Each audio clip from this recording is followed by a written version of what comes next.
Today I would like to teach you how to finish up a Tunisian crochet project because not a lot of people are actually talking about it, so let's do this.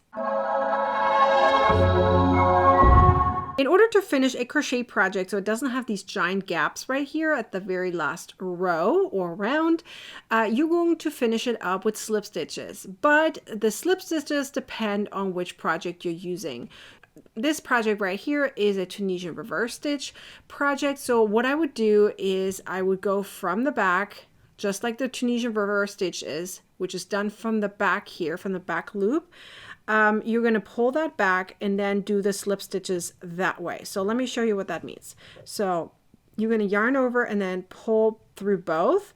So just like you would start a Tunisian reverse project, but you're actually just finishing it as a slip stitch. So now let's say that you are working on a Tunisian simple stitch project. Well, in that case, you're just going to use the front loop right here. Okay, so front loop, yarn over and pull through. So it really depends on which stitch you're using, so that way the look is all even. But what if you have a Tunisian knit stitch project? So you would go through the stitch right here, yarn over and pull through, and then do the slip stitch. So again, it all depends on how you are doing your project. So here you can see I did a few different ways. So this one would be the knit stitch one. So it does look like it was knitted right here. These two were the Tunisian simple stitch, and then these ones were the reverse one.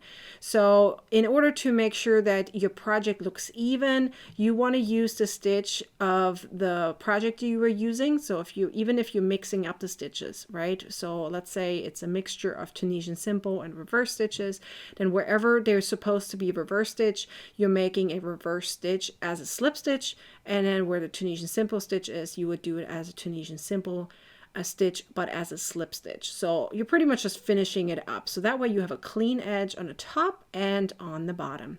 So that is how you finish up your Tunisian crochet project. If you found this video helpful, please like, comment, and share this video, and subscribe to my YouTube channel and turn on the bell to get a notification next time I publish a new video or go live. I hope to see you next time. Bye!